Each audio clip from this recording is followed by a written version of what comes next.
I've been living my whole life in fear.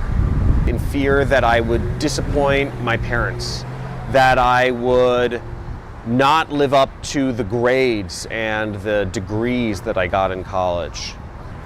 I was living in fear of people's judgment. I was living in fear of being different. But once I started realizing that all the power is within myself, that anything I want in life, I don't need to worry about others judging my self-worth. The only person that can judge where I want to go in life and my own personal self-worth is myself. Not a boss, not my family, not the judgment of my friends and peers and coworkers. And once I overcame that fear, I realized that I was limitless and I was able to do anything I wanted to do. Everybody doubts themselves, everybody second guesses themselves, and I doubted myself and I second guessed myself just as much as any other person. But I'd say the difference is no matter what, I knew that I needed to be moving out of my current situation. I went to an event. At that event, I had an epiphany. I created a new vision of myself. And what happened is every day I went to work after that event. Every day I went to work, I felt like I was living an alternative life. Because in my mind, I already had a new vision for myself already created. And that new vision of myself was that I was free. So every day I went into work, I felt in limbo and I didn't feel like I belonged there. I don't know if you've ever felt like you don't belong somewhere, but for me, that was every single day.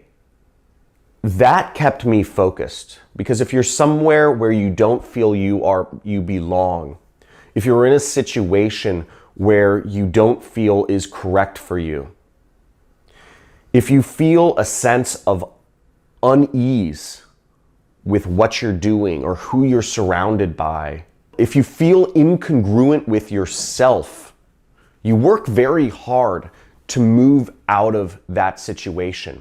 It's like if you're wearing a piece of clothing that's not you. You feel awkward, and you feel like people are looking at you awkward, and you feel like you don't belong in that shirt or that jacket, and you feel that need to get it off. That's what I felt. That's what I felt every day I went to work. It was incredibly uncomfortable. It wasn't just a momentary feeling. It was pervasive. There wasn't really an option. I started noticing that my doubts and my second guessing were my brain playing tricks on me. And I stopped taking them seriously. I realized that my own doubts and that my second guesses were not my own. That those doubts that bubbled up in my brain, those second guesses about my direction, those were actually what society wanted me to think. And I realized those thoughts were not my own. Those thoughts were society's trying to claw me back into the safety net of that structured corporate world that we've been educated on for our entire lives. And once I realized that those doubts were not my own, but they had been educated into my brain by my friends, by my family, by my teachers, I started realizing that I had to move beyond them. And I did. Doubt used to cause me to hold myself back in life and in business. Fears of others' judgments, the judgments of my family, my friends, people I wanted to impress, used to hold me back from living the life that I truly deserve.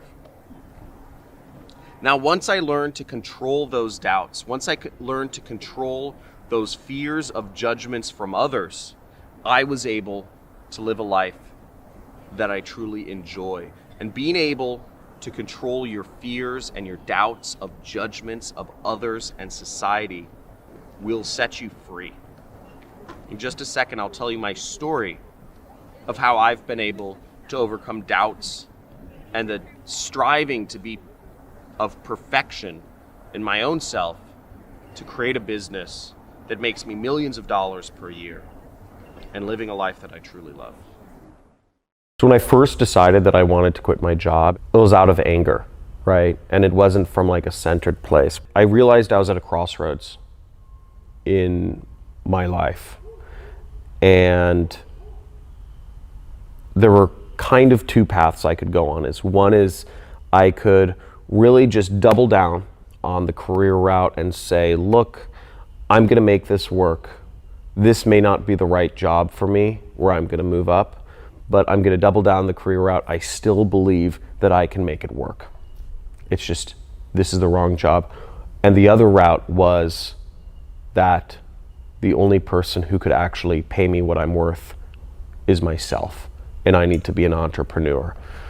And what helped me make that decision was I kind of projected into the future for each of these routes.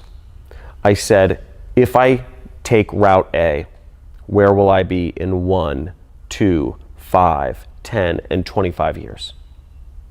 And I just kind of imagined where my life would go in each of these routes. And what I realized was that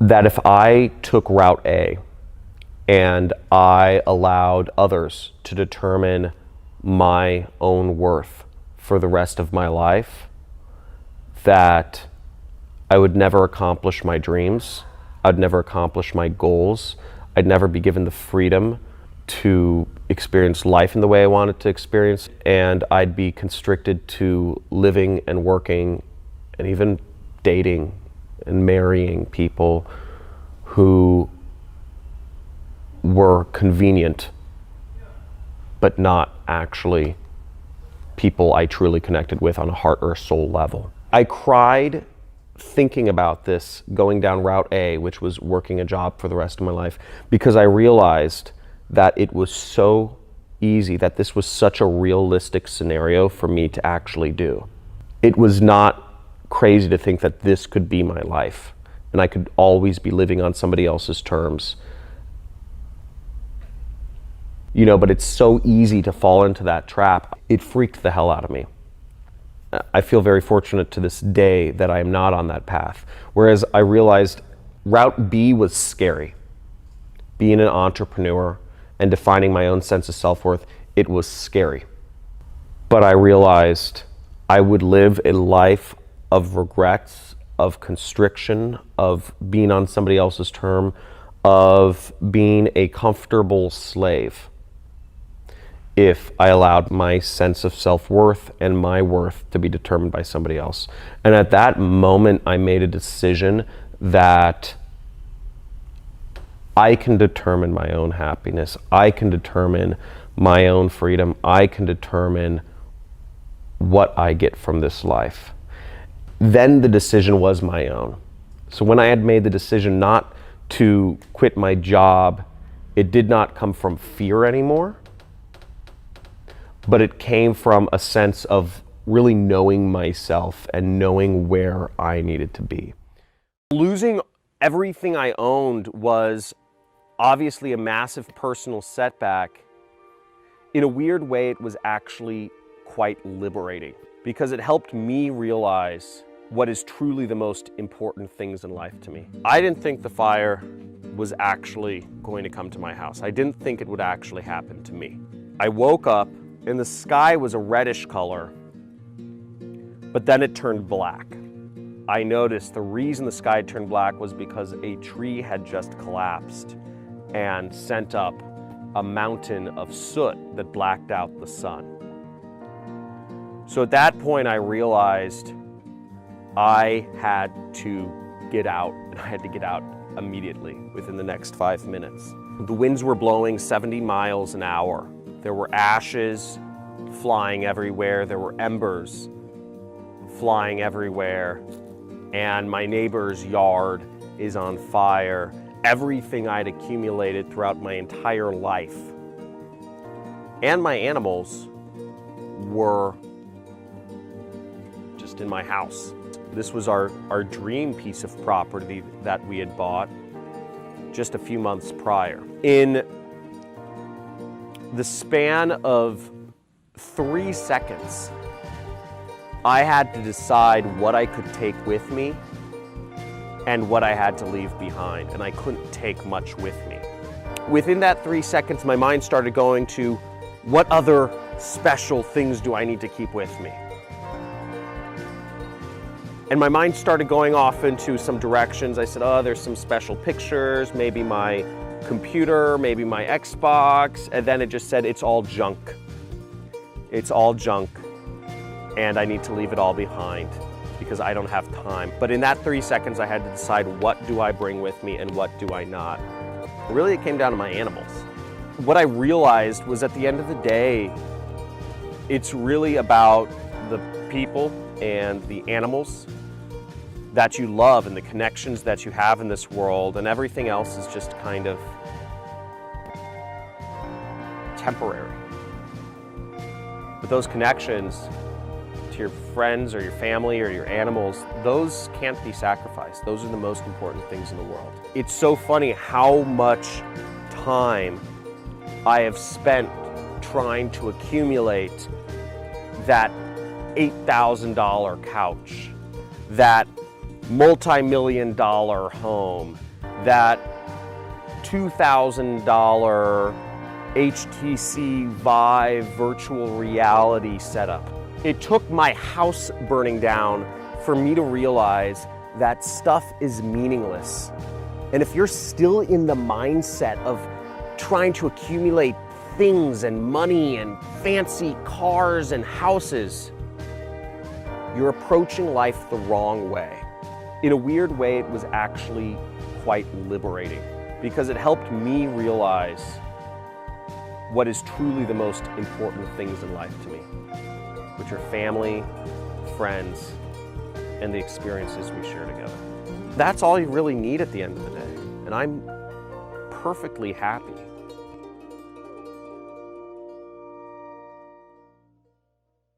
Have you ever been trapped at your desk or your office or your home, hoping, wishing for that 2 weeks a year of vacation time? I used to. But I've been able to make the transition from working a corporate job to working for myself from anywhere and being able to make millions of dollars per year doing that. Now, in just a second here, I'm going to tell you my story of how I went from nothing, having no technical skills, having no advantages monetarily, and being able to create a business which sustains a life that I love and I'm passionate about. A life where every day is a vacation. Every day I wake up to this view. This is my backyard. I live in Malibu, California, and I've been fortunate enough to learn the mindset that it takes to be successful. I believe anyone can create freedom for themselves and live the life they truly dream about. To be the true version of myself, I had to live a life that was not what society had pre-planned for me. So what I attribute most to my success is that in my travels around the world, I realized that I was living an arbitrary life. I realized that if I wasn't setting my own goal for where I wanted to go in life, that the world was going to set one for me, and the path that I would be on would not be my own. Now, I've always been a rebel.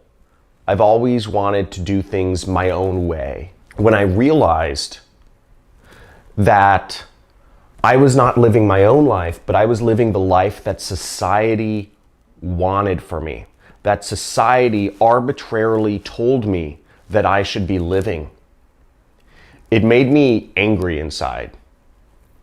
It made me furious when I realized I was following a path that was just going to lead me to being another number in the system. And from working the corporate world, I also came to the conclusion that there are doors that are closed to you. The corporate world is not set up for you to be the most successful version of yourself that you can possibly be. So when I started realizing that I needed to set my own goals and I needed to define life for myself, that's when I started moving forward in life. So I'd say in a sense it came out of anger that I was not living my own life, that I was living what society wanted for me. That drove me forward to try to be a truer version of myself. I'm kind of embarrassed to admit, but it took me about 4 years to start working for myself. I'd been trying since 2009 to start my own business, and I started a number of businesses and make some money in fits and spurts.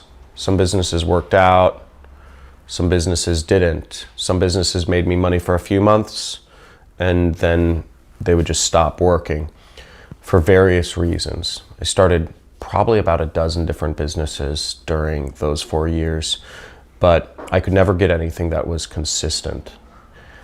And it wasn't until 2012, August, that I quit my job and I started working for myself full time. And I've never gone back since then. The biggest mistake I see entrepreneurs making is believing they need to do things perfectly, but instead not doing anything at all. I believe people feel this need to be perfect because of society's judgment. There's so much judgment in the world. There's so much judgment on people to start a business and immediately be successful. There's so much judgment from society of people looking at your Instagram photos. There's so much judgment from society in all aspects of our lives. What I realized was that society's judgment was not me being myself.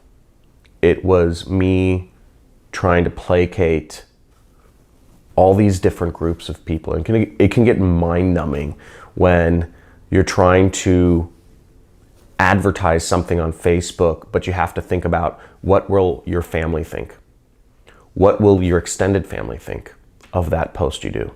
What will your friends think of you trying to sell a product on Facebook? What will other people that don't know you personally, but you'd hope to impress, think of this post you'd put on Facebook, or this image you put on Instagram, or of this video you put on YouTube?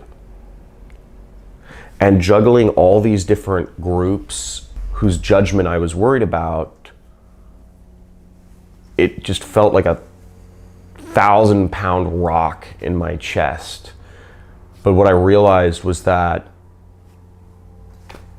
those thoughts weren't my own. They'd been implanted in me. And those judgments were not even their own. Those judgments that you can't have a tattoo, you can't have a nose ring, you can't put out a video on YouTube selling a product,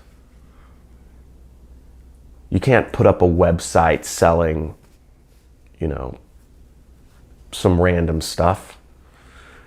I realized that those fears, that fear of judgment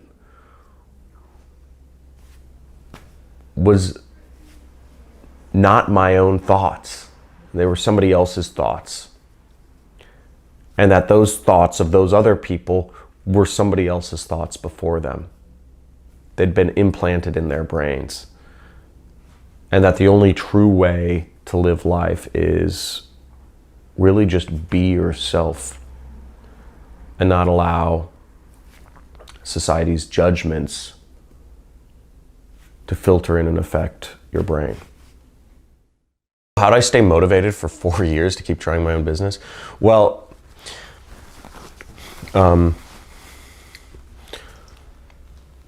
One of my favorite books is The Alchemist, and in The Alchemist they call it beginner's luck. And I'd say in the beginning there was a few businesses I started. One particular business where I made a little bit of money right away. And once I got that taste of being able to work for myself and that sort of inner pride of being able to make money and being in control of my own income rather than having to work a job for $8 an hour, it was just super addicting. It was really pleasurable. I remember distinctly I made $400. The first time I made $400 in a day, I was tutoring. I was selling a particular type of tutoring service at my college, and I made $400, and I was like, whoa, I only get paid $7 an hour working at the movie theater. And that was really invigorating. So I said, this is more than I make in 2 weeks from working at the movie theater. I need to figure out how to be more of an entrepreneur. It got me addicted. So that first little success really kept me going because it showed me what is possible. And I believe when you're starting out as an entrepreneur, getting that first taste of success is something to really strive for. And it's really important to do a business where you can make money fast and easily. One thing that really motivated me to keep going through this period was surrounding myself with people that motivated me, frankly. Surrounding myself with people that motivated me kept me going because I saw what they were achieving. And even if I didn't talk to them often, even if I just met them briefly at an event, hearing about their life and hearing about what they accomplished and seeing that they were a real person, they're not a genius, not a kid that was born with a silver spoon in their mouth. Seeing real people getting real results for themselves that I wanted out of my life helped keep telling me, you can do this. You can do this too. And it made it real. Because you can read about it on the internet, you can see it in a newspaper or a magazine or a book or YouTube, but it's not real unless you're actually like hanging out with these people, you know? And I'd say just seeing like, oh, they're not geniuses. You don't need to be a genius to do this. How I defined success for myself was really, I just looked all around me on Instagram, on Facebook, on YouTube, and I saw so many people living lives of freedom and luxury and fun and adventure. And I said I wanted to live that life too. I want to be doing those things that those people are doing. So when I started, my goal was not grand, but it was something. And it was living a life of fun, of freedom, and of adventure. I created my entire business around an internet business that would allow me to have freedom and control over my own time, and freedom and control over where I was or my location. Society does not want to give you control over your own time, over your own location. Society and the corporate world wants you to be a slave. The corporate world, the capitalistic system wants to control you, just as it wanted to control me. And when I realized that I was not living my own life, I was furious. Because I'm not a slave. I'm not beholden to anybody. And that fury drove me to carve out a life for myself and to ultimately create my internet business to allow me to do anything that I wanted with utter freedom. And that freedom has opened so many doors for me in life to create relationships and to experience the world and to build new skills. It's been unbelievable. And where I'm at now compared to where I was 5 years ago is night and day. Where I was once dressing up in a corporate suit and driving an hour each day, each way to go to work. Working for a company selling products that I didn't even fully believe in. Hanging out with people every day that I won't even normally be friends with.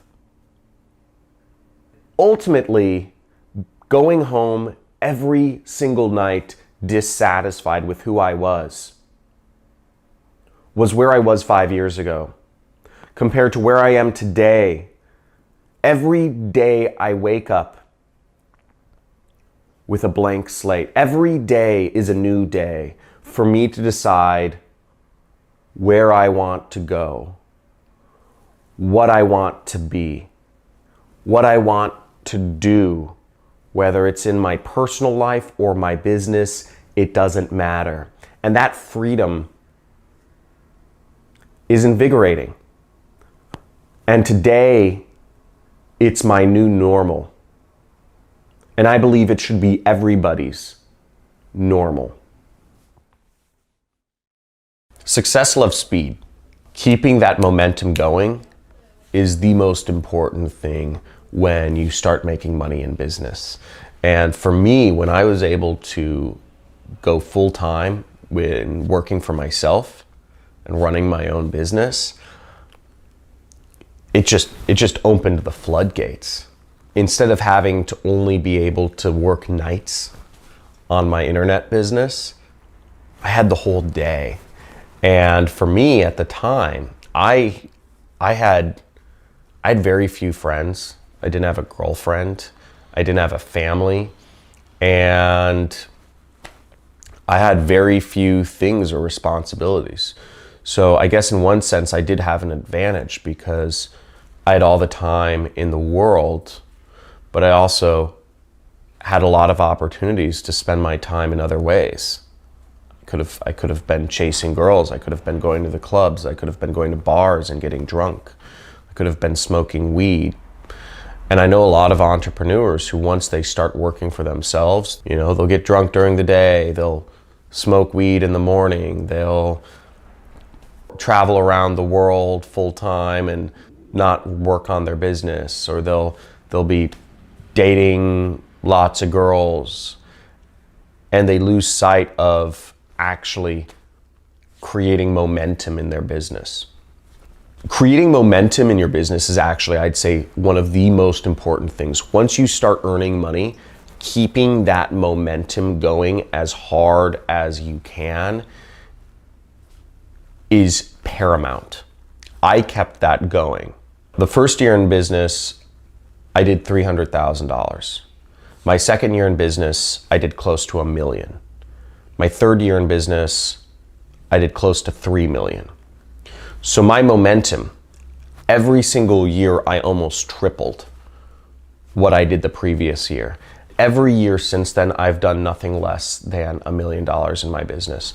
But I would have never gotten to that point if I'd allowed myself, when I was 25 years old, making $300,000, if I had allowed myself to start getting a big ego and saying, I'm going to hang out at bars, I'm going to go to clubs, I'm going to forget about my responsibilities and travel full time, but not tend to my business. Because it was a very easy and very real opportunity for me to have and do. I could have just been dating girls and traveling the world and being a socialite. But I didn't. I kept momentum in my business.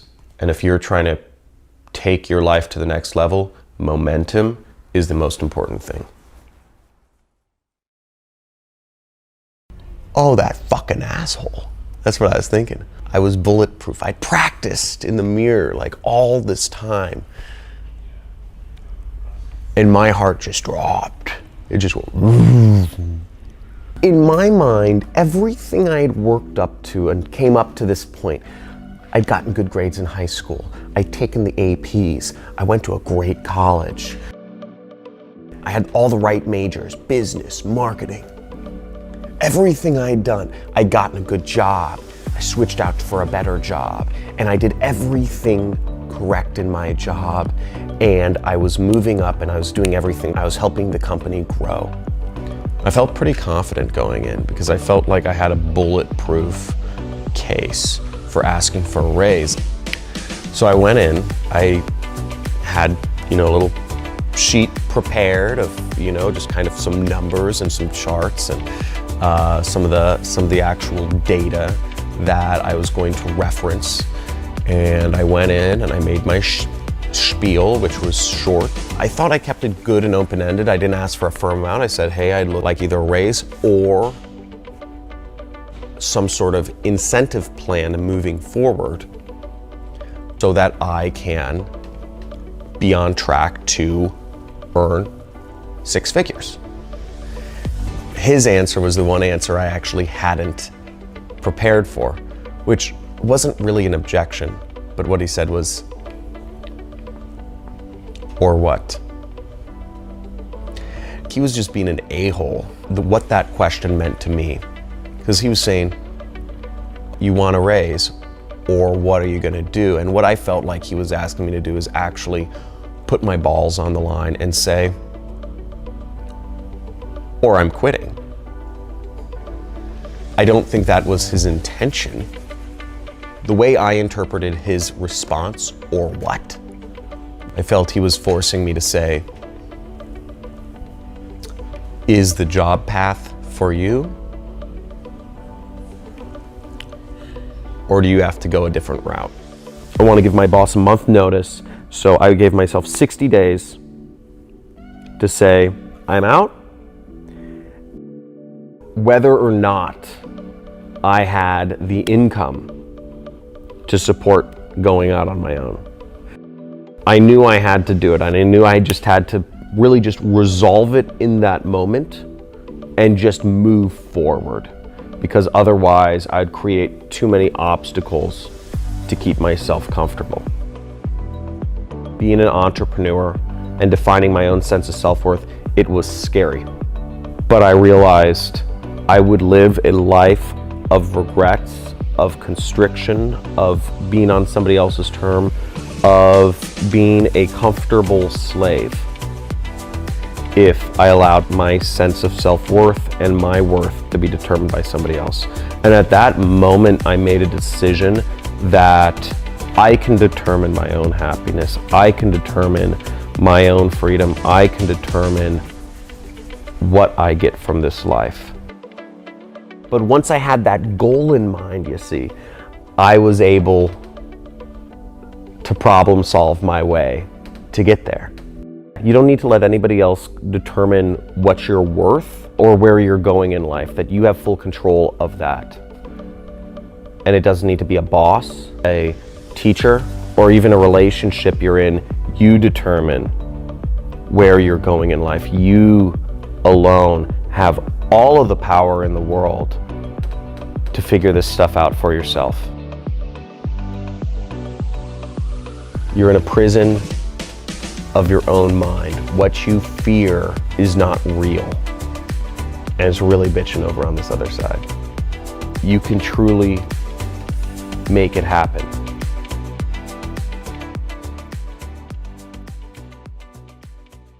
No money has to come out of your pocket for ad spend or nothing. He shows you the true and legit way to start your marketing campaigns with no money. Hi there, my name is Phil Carrick from Northern Ireland, and I just want to give a big shout out to John Crestani. What John does is he walks you through a step-by-step process, really from A to Z. Hi, my name is Demetrius. I basically started using his tactics yesterday and already started seeing results. After going through the program, I made my first commissions basically yesterday.